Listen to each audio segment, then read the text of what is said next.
Hello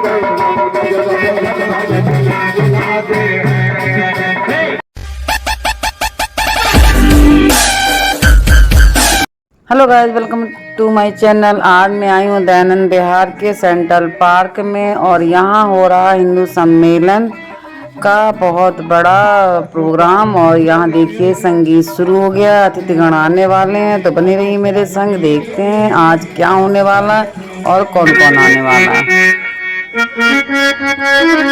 दिन प्राण प्रतिष्ठा हुई तो भजन में लिखा गया, सुनिएगा।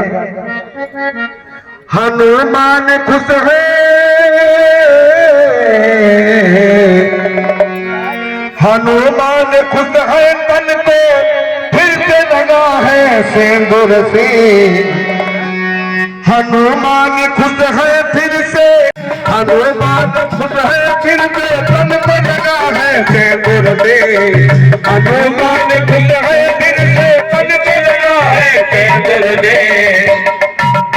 आज बहुत दिन भारत माता की, भारत माता की।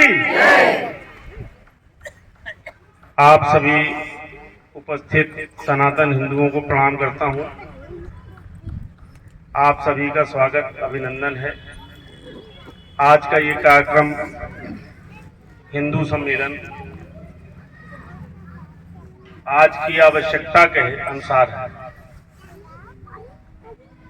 हमारे बीच में हमारे मुख्य अतिथि उपस्थित हो चुके हैं। विशेष आमंत्रित मातृशक्ति भी उपस्थित है। गुरुद्वारा कमेटी के ग्रंथी जी, उनकी बेटी की तबीयत खराब है, उन्हें आने में थोड़ा सा विलंब हो रहा है। यहाँ उपस्थित वर्तमान और भविष्य में सनातन धर्म को पूर्ण शक्ति और सम्मान के साथ आगे बढ़ाने और उसकी रक्षा करने के लिए आपसे आग्रह करता हूँ। विधर्म स्वीकार नहीं किया। अनगिनत बाधाओं और यातनाओं के बाद भी सनातन को जीवित रखने का कार्य करने वाले संतों, ऋषियों और अपने शंकराचार्यों, गुरुओं का भी कोटि कोटि दंडवत प्रणाम करता हूँ। आप सभी से पुनः अभिवादन, आप सभी का पुनः अभिवादन करता हूँ, अभिनंदन करता हूँ।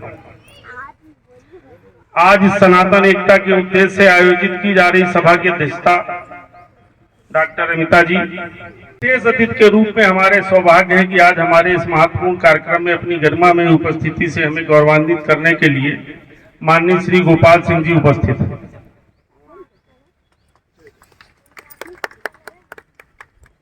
Mohan Singh ji gurdwara Guru Nanak school, model school बैरी से पधार चुके हैं। आइए, आपका स्वागत है। आप 85 आइए। Diploma in guidance and counselling UDG education में किया है। कानपुर विद्या मंदिर छत्रपति साहू जी महाराज विश्वविद्यालय में प्रवक्ता पद पर कार्य किया। वर्तमान में अविनाश ज्ञान नील कन्या हाई स्कूल तिलक नगर में प्रधानाचार्य के रूप में कार्यरत है। विशेष अतिथि के रूप में हमारे बीच माननीय श्री गोपाल सिंह जी, ये द्वितीय वर्ष प्रशिक्षित स्वयं सेवक है। रामलला आरोग्य धाम हॉस्पिटल का संचालन समिति के सदस्य हैं। वर्तमान में संघ दृष्टि कानपुर पश्चिम भाग सामाजिक सद्भाव प्रमुख हैं। विकास नगर में आवास है। भारतीय जीवन बीमा में अध्यक्ष, क्लब आजीवन सदस्य हैं। अंतर्राष्ट्रीय इंश्योरेंस प्रोफेशनल का स्पीकर हैं। विश्व की संस्था MDR विश्व के 33 देशों का भ्रमण करने के साथ ही विश्व की 25 देशों में वक्तव्य हो चुके हैं। आदरणीय भाई साहब का यह सामान्य साधारण परिचय है। हमारे बीच उपस्थित ज्ञानी राजेंद्र सिंह जी, संत बाबा मोहन सिंह जी गुरुद्वारा गुरु नानक मॉडल स्कूल बैरी से आए पधारे हुए हैं। आप सभी का एक बार पुनः ताली बजा करके सभी लोग स्वागत कर दें। मैं अनुरोध करूंगा बीना जी से, बीना वाजपेयी जी से, कि वो अध्यक्षा डॉक्टर अमिता वाजपेयी का माल्यार्पण कर उनका स्वागत करें। जाइए। हाँ तुम्हें पकड़ाना है। पटका पटका ये लो चिक्की। एक अंग बस। तालियों से स्वागत होना चाहिए। ग्रंथी जी का माला अर्पण कर।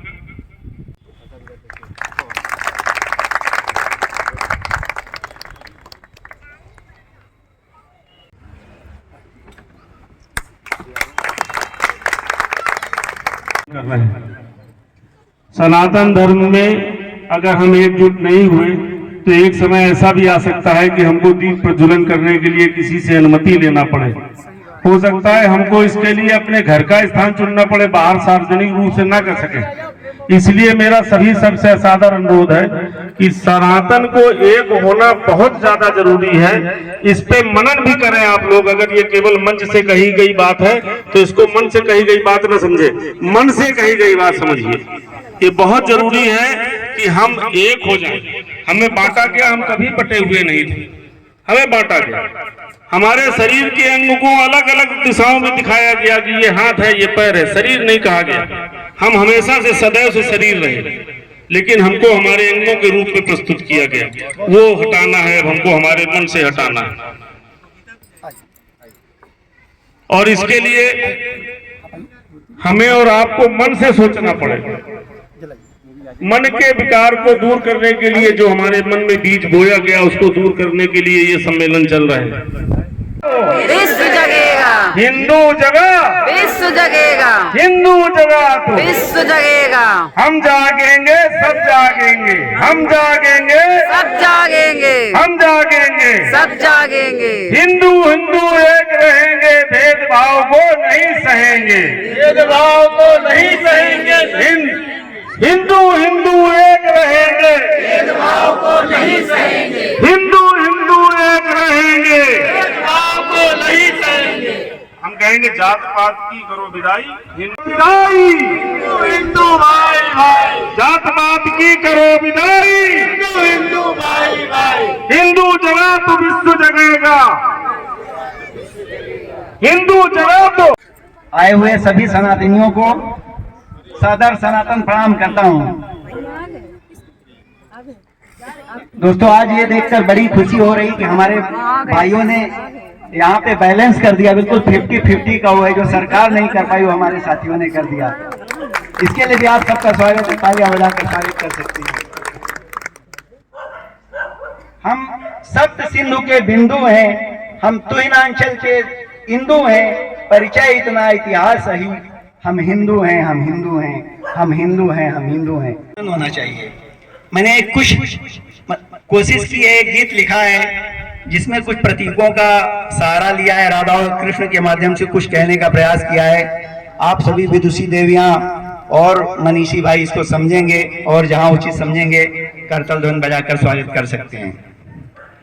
क्या क्या गीत सुनाऊं मैं राधे, कब तक गीत सुनाऊं, बताऊं मैं राधे, क्या क्या तुम्हें बताऊं, कितना गीत सुनाऊं मैं राधे, किस किस को बहलाऊं। वर्तमान में स्थितियां बहुत बदली हैं। बजरंगी से दास नहीं है, मन में सत्य की आस नहीं है। भीम ने गदा छुपा दी अपने, अर्जुन को विश्वास नहीं है। ब्रह्म हूँ मैं खुद ही, अब तो गीता किसे सुनाऊं हे राधे। सरगोशी अब हम तोड़ रहे खामोशी, दुश्मन की कर ऐसी तैसी, सबने हमको जी भर लूटा, क्या इतिहास बताऊं मैं राधे। थोड़ी कम रही, एक बार और जोरदार तालियों के साथ। अब मैं श्री मनोज यादव जी से अनुरोध करूंगा कि वो अपनी एक कविता प्रस्तुत करें। समर्पण की बजे सरगम, गीत खुशियों के गाएंगे, नहीं भूलेंगे पाठ अपना, कदम मिलकर बढ़ाएंगे। शताब्दी वर्ष आया है, सभी मिलकर मनाएंगे, उदय देवत्व का करेंगे, धरा पर स्वर्ण लगाएंगे। वसुंधैव कुटुंब कर विचार मन मंदिर बिठाएंगे, सभी के चेहरे मुस्कुराए, चतुर्दश हर्ष छाए। तकत की हर्षित हुई जो और भगवा लहराया है। अयोध्या प्रसन्न हुए, मथुरा ने भी माधव गीत गाया है। मंच पर सम्मानित मंच सम्मुख बैठे दयानंद विहार के समस्त सम्मानित संभ्रांत वासी बहने, आज हम सभी एक सकल हिंदू समाज हिंदू सम्मेलन के लिए इकट्ठे हुए हैं। सकल हिंदू समाज का आमंत्रण सकल हिंदू समाज के लिए एक बहुत महत्वपूर्ण बात है, एक बहुत महत्वपूर्ण घटना है जिसका प्रारंभ आज हमें देखने को मिल रहा है। यदि आप सभी लोगों ने अपने आमंत्रण पत्र को ध्यान से देखा हो तो वहां पर दो ध्येय वाक्य हमें देखने को मिले हैं, और वो वाक्य है संगठित हिंदू, समर्थ हिंदू।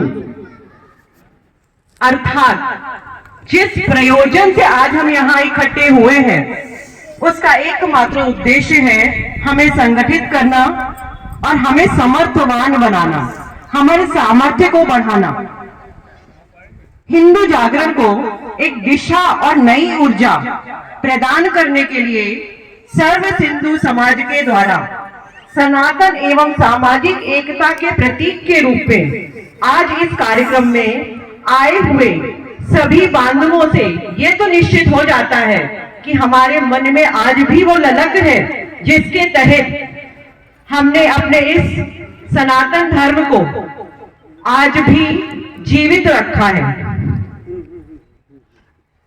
इस कार्यक्रम की आवश्यकता क्या थी, क्या जरूरत है कि हम एक अपना रविवार का दिवस इस धूप में बैठ करके एक साथ बात करने के लिए इकट्ठे हुए हैं? तो कहीं ना कहीं इन रणनीतिकारों को ये आवश्यकता महसूस हुई कि भारत में सनातन संस्कृति का विघटित स्वरूप को संगठित करने की आवश्यकता है। आज प्रत्येक देश की, प्रत्येक संस्कृति की अपनी कुछ विशेषताएं होती हैं। कुछ संस्कृतियां रैखिक रूप से आगे बढ़ती हैं, जैसे ग्रीक की संस्कृति थी, वो उसने जन्म लिया, धीरे धीरे वो उत्कर्ष की तरफ गई, अपने उत्थान पर पहुंचने के बाद धीरे धीरे वो पतन की दिशा में गई, और पतन की दिशा में पहुंचने के बाद उसने मृत्यु को प्राप्त कर लिया। वो पुनः खड़ी नहीं हुई। आज हमारे बीच में कुछ ऐसी सभ्यताएं जो अपने समय में बहुत ऊंचे पहुंच चुकी थी, बहुत उत्कर्ष को उन्होंने प्राप्त किया था, आज उनका नामो निशान बाकी नहीं है। लेकिन हमारी संस्कृति सनातन नाम से तब थी, आज है और भविष्य में सदैव रहेगी, क्योंकि उसकी नियति, उसकी प्रकृति रैखिक नहीं है, वह चक्रीय रूप से बढ़ रही है। और जब चक्र बढ़ता है तो चक्र में किसी एक बिंदु को देखते समय यदि हम ध्यान देते हैं तो वह बिंदु कभी ऊपर पहुंचेगा, कभी नीचे आएगा, पुनः फिर ऊपर जाएगा ही जाएगा।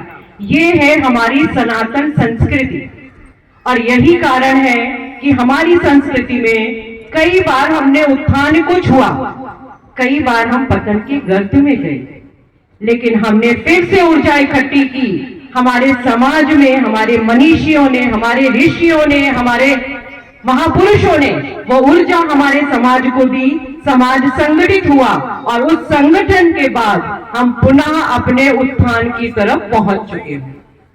कई वर्षों से देखने में आ रहा है, और कई वर्षों क्या, जब से हमारे ऊपर बाह्य आक्रमण शुरू हुए हैं, इतिहासकारों की बोले तो हम लोग लगभग 4वीं शताब्दी से ही बाह्य आक्रमणों को देख रहे हैं, लेकिन मुख्य रूप से हमारी संस्कृति पर जो आक्रमण शुरू हुआ वो मुगलों के आने के बाद शुरू हुआ।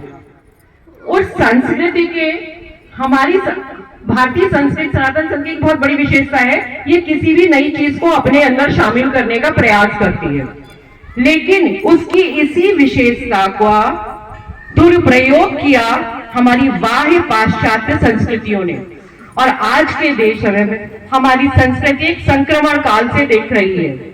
आज हम देख रहे हैं हमारे ही समाज के कई वर्ग ऐसे हैं, हमारे ही समाज की कई बालाएं ऐसी हैं जिन्हें अपनी संस्कृति, अपने धर्म के प्रति प्रेम ही नहीं रह गया है। उन्हें लगता ही नहीं है कि हमारे धर्म में हमारे लिए एक सुलभ जीवन मिल पाएगा, और वो प्रेम कर बैठती हैं उन पुरुषों से जो कि वहशी होकर के अंत में उन्हें अंत तक पहुंचा ही देते हैं।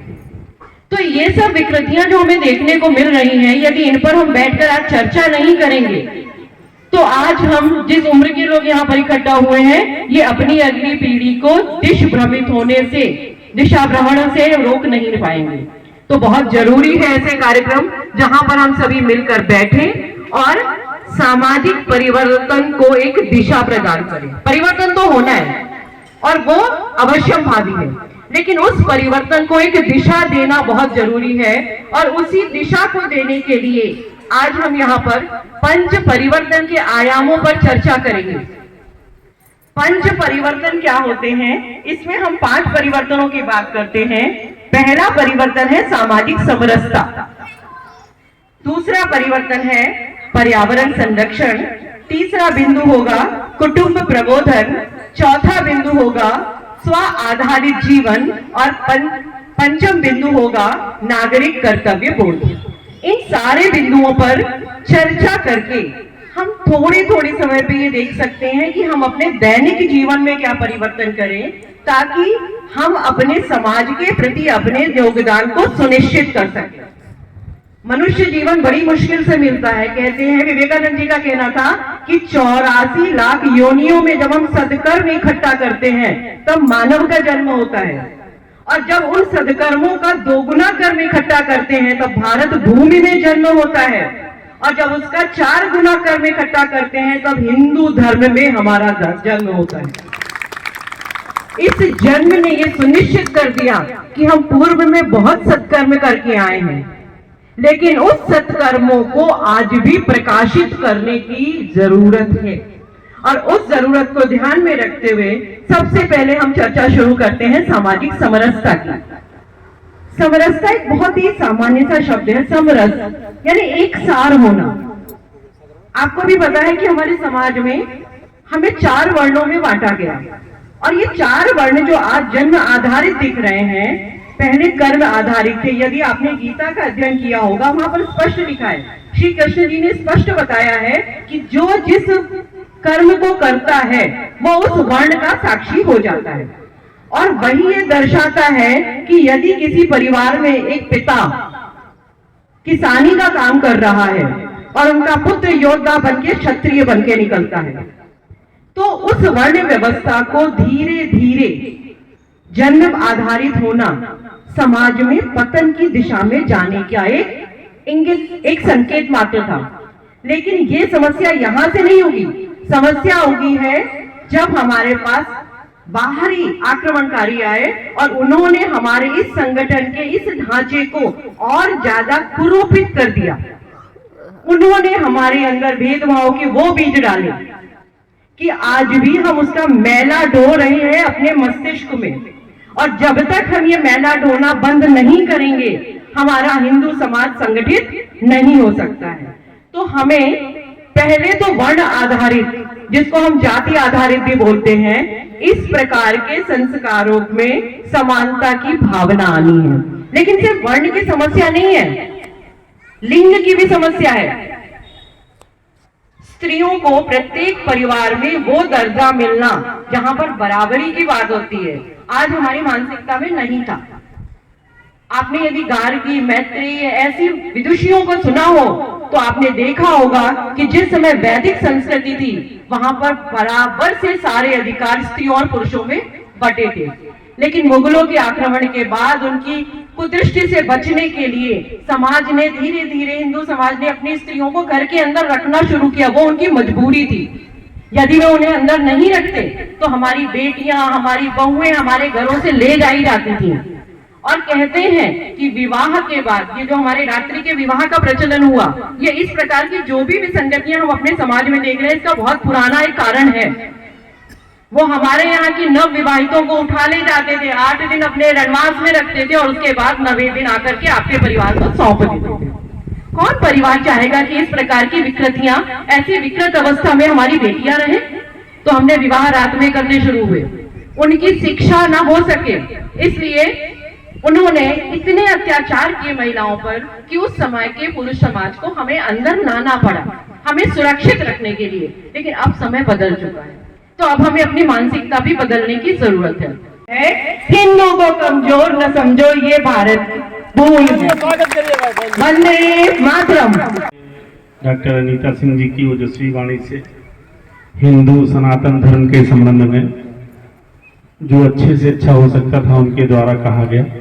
थोड़ी सी भी चीज अगर आत्मसात कर ली जाए तो आगे बढ़ने में कोई भी परेशानी नहीं होगी। हमें एक होना है, नेक होना है। इसी क्रम में मैं श्री राजेंद्र सिंह जी ग्रंथी जी से अनुरोध करूंगा कि वे भी अपने आशीर्वचन हम लोगों को। बिन पागा सत्संग लभै, बिन संगत मैल परिजय जियो। वड भागी हर संगत पावै, भागहीन परम चोटा खावै। बिन पागा सत्संग लभै, ये जो सत्संग हो रहा है जिसके भागों में लिखा था वो आके एकमित हुए हैं। बिन पागा सत्संग लभै, बिन संगत मैल परिजय जियो। जो इस सत्संग में नहीं हाजिर हो पाए हैं उनके मन में जो मैल भरा है वो नहीं निकलेगा। भागहीन परम चोटा खावे।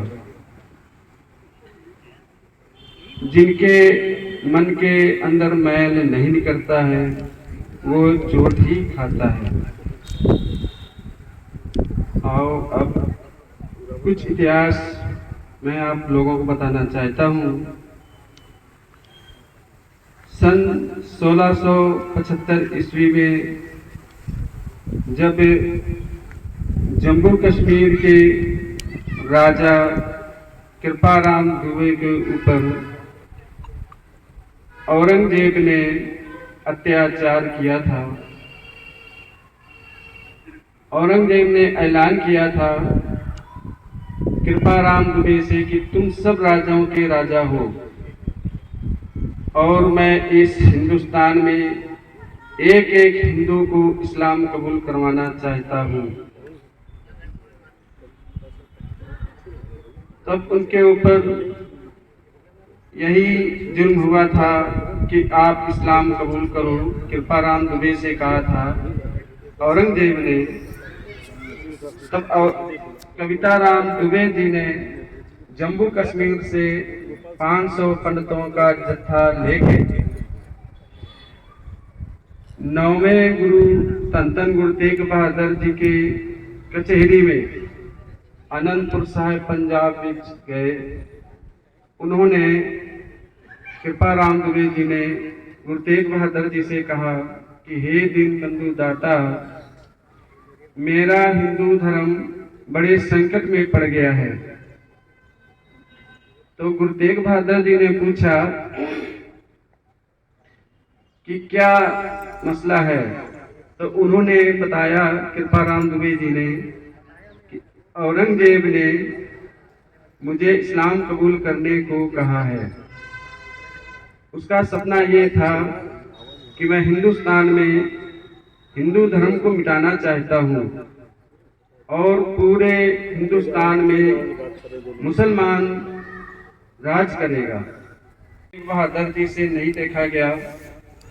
कृपाराम दुबे जी से उन्होंने कहा कि आप खुशी खुशी अपने देश जाइए और मेरे ऊपर छोड़ दीजिए।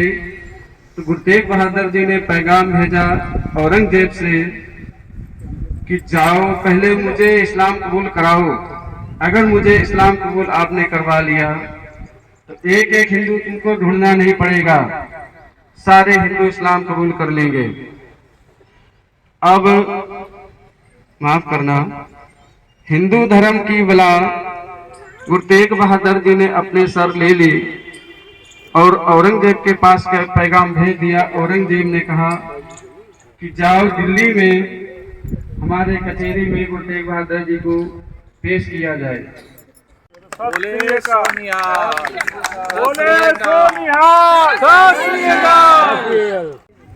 उस वक्त में अगर गोपाल पाठा जी नहीं उठे होते तो शायद उस क्षेत्र में हिंदुत्व नाम की चीज न बची होती। अब विषय ये आता है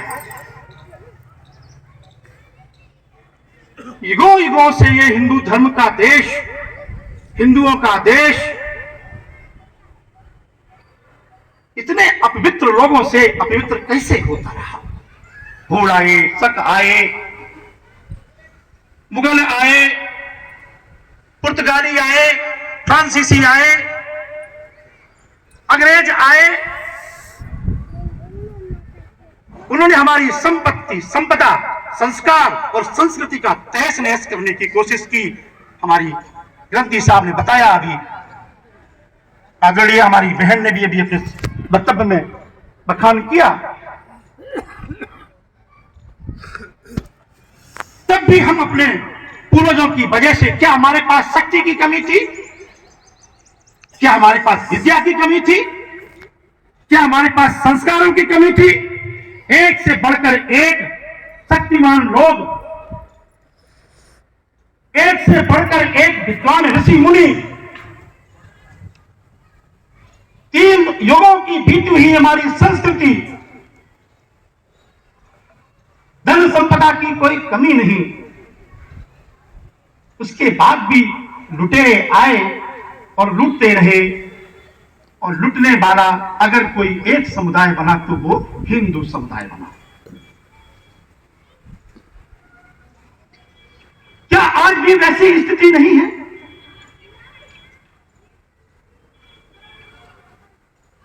हम अगर आज हिंदू सम्मेलन कर रहे हैं, उसके पीछे तर्क रखा गया, कई जगह हम जाते हैं कि साहब हिंदुस्तान में हिंदू सम्मेलन क्यों कर रहे? तो मैंने कहा यह संघ का ऐसा मानना है। परम पूज्य गुरु तेग बहादुर जी का शहीदी दिवस का 350 वर्ष हो गए, इसलिए हिंदू सम्मेलन कर रहे। हमारे वंदे मातरम के 150 वर्ष पूर्ण हो गए, इसलिए हिंदू सम्मेलन कर रहे। और इस राष्ट्र में यह मानकर समस्त लोग बैठ गए थे कि हिंदू कभी एक नहीं हो सकता जब तक कि कंधे पर 5वां ना हो। ऐसी स्थिति को नष्ट करने के लिए, खत्म करने के लिए एक परम प्रतापी त्यागी बलिदानी पुरुष का उदय हुआ भारतवर्ष में। जब उदय हुआ 25 सितंबर 1925 को एक संगठन की आधारशिला रखी गई, और वो आधारशिला थी राष्ट्रीय स्वयंसेवक संघ, जिसकी प्रणेता, जिन्होंने अपना रक्त को पानी की तरह बहा करके भारतीय हिंदू समुदाय को एकत्रित करने के लिए दिन रात एक करके लगे, उसके 100 वर्ष संपूर्ण हो रहे, इसलिए हम हिंदू सम्मेलन कर रहे हैं।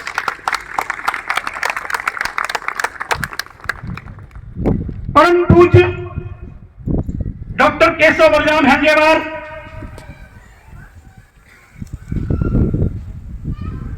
उन्नीस 1925 में संघ की स्थापना के पहले पंडित मदन मोहन मालवीय, सरदार पटेल जैसे महान विद्वानों से मिलकर के उन्होंने पूरी कोशिश की, पत्रकारिता की, हिंदुओं के लिए बहुत सारे आयोजन किए, भ्रमण किया। जब देखा कि हिंदू संगठित नहीं हो पा रहा तो उन्होंने संकल्प लिया, अब हिंदू को संगठित करना बहुत आवश्यक है, क्योंकि 100 वर्ष पहले उनको वो इतिहास की बातें समझ में आ चुकी थी। हिंदुओं की शिखाएं काटी जाती, हिंदुओं के जनेऊ यज्ञोपवीत इकट्ठे किए जाते मार मार करके, हिंदुओं की बेटियों को ले जाकर के कुकर्त किए जाते, और हिंदू बेटियों की ऐसे नीलामी होती जैसे गाय भैंसों की नीलामी होती थी।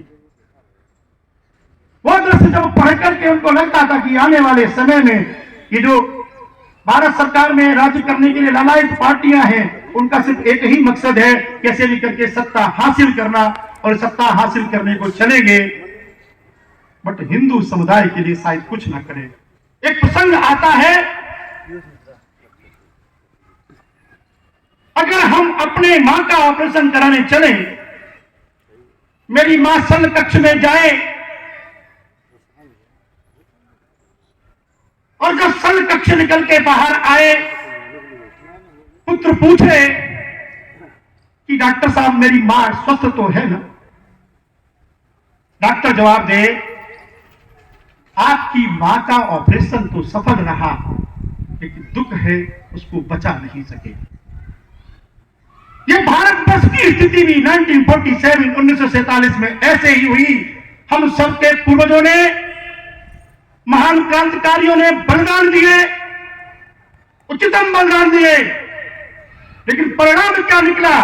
ये राष्ट्र दो भागों में विभाजित हो गया, हमारी भारत माता का चीर हरण हो गया।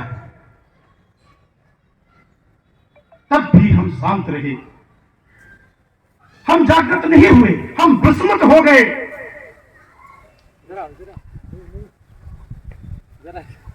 तब डॉक्टर साहब ने अभियान चलाया कि हम अंधियों को एकत्रित करेंगे। उस टाइम के प्रधानमंत्री अपने शब्दों में बोलते थे, मुझे गधा कह लो बट हिंदू मत कहो। गांधी जी बोलते थे, हिंदू डरपोक है, जब तक हिंदू डरता रहेगा, मुस्लिम गुंडे हैं, गुंडे डराते रहेंगे। डॉक्टर हेडगेवार साहब के रक्त ने जो पानी किया, उस पानी की देन है। आज की डेट में, आज की तिथि में कोई भी हिंदू ये नहीं कहता कि मुझे गधा कह लो, हिंदू ना कहो। हम गर्व से कहते हैं, गर्व से कहो हम हिंदू हैं।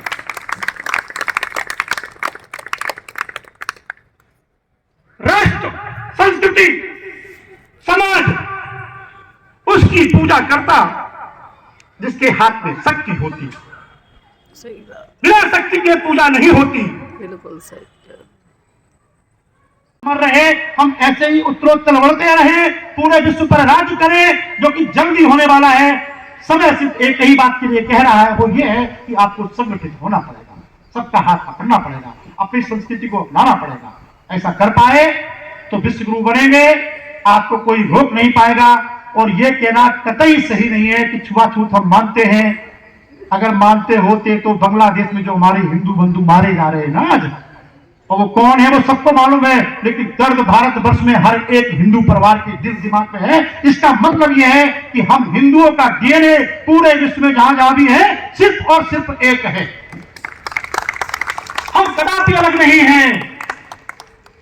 जब अलग नहीं है तो एक विचार बनाओ, एक साथ मिलकर के आओ, एक साथ कहो। भगवान राम जब गए तो अपने धरती की मिट्टी लेकर के गए, मिट्टी की पूजा करते थे। हम भी सब हिंदू अपनी भारत माता की चरणों की पूजा करते हैं, मिट्टी माथे में लगाते हैं।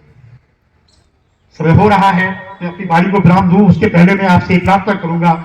एक बार जोर से बोलिए, भारत माता की जय, भारत माता की जय, भारत माता की जय, वंदे वंदे वंदे सनातन संस्कृति की जय। आदरणीय के ओजस्वी अर्थपूर्ण उद्बोधन के बाद मैं बस अपने हिंदू सनातन भाइयों से एक ही अनुरोध करूंगा कि हमारे बच्चों को उनकी बुआ भी मिले, मौसी भी मिले, चाचा भी मिले और ताऊ भी मिले। ऐसी व्यवस्था हमारे वर्ण व्यवस्था में होना चाहिए। हमारे बच्चों के पास, किसी के पास बुआ है तो मौसी नहीं, मौसी है तो चाचा नहीं, चाचा है तो ताऊ नहीं। हमारे बच्चे आज अपने ताऊ को नहीं पहचानते, बुआ को नहीं पहचानते, मौसी को नहीं पहचानते, चाचा को नहीं पहचानते, क्योंकि वो पद उनके पास है ही नहीं। ये भी एक व्यवस्था हमारे मन में होना चाहिए। अब मैं परम आदरणीय डॉक्टर अमिताभ वाजपेयी जी से कहूंगा कि वो कृपया सभी अतिथिगण एवं हिंदू सम्मेलन में उपस्थित सभी भाइयों और बहनों का मैं हृदय से आभार व्यक्त करती हूं, जिन्होंने मुझे इस सम्मेलन में भाग लेने का अवसर प्रदान किया।